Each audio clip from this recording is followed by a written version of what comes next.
GT Holidays, South India's #1 travel brand.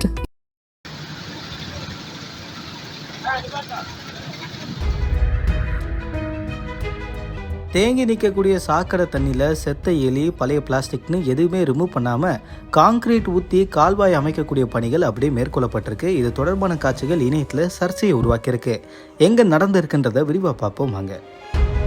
Salem Alagapuram 17வது ward பகுதியில் இருக்கக்கூடிய அஸ்வேதா ஆசிரமம் சாலையில் மாநகராட்சி சார்பில் காங்கிரீட் கால்வாய் அமைக்கக்கூடிய பணிகள் நடந்துகிட்டு இருந்திருக்கு. இந்த பணிகளை பாலசுப்ரமணியம் அப்படின்னு அழைக்கப்படுறவர் தான் ஒப்பந்ததாரராக நடத்திக்கிட்டு வராராம். இந்த நிலையில சாக்கடை கால்வாய் அமைக்கிறதுக்காக தோண்டப்பட்ட பள்ளத்துல காங்கிரீட் கலவைகளை போடக்கூடிய பணிகள் இப்போ ஆரம்பிச்சிருக்காங்க. அந்த பள்ளத்துல பிளாஸ்டிக் குப்பைகள், இறந்த எலி, சேரும் சகதியுமா அப்படியே அழுக்கு தண்ணி தேங்கி இருந்திருக்கு.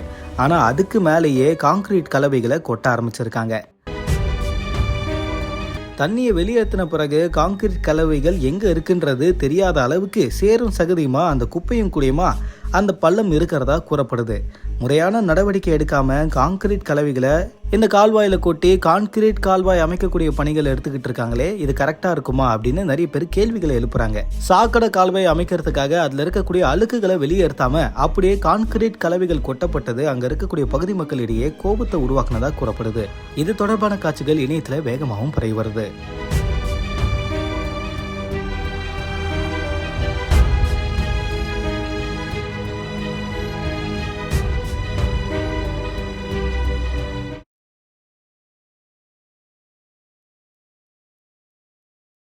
GT Holidays, South India's #1 travel brand.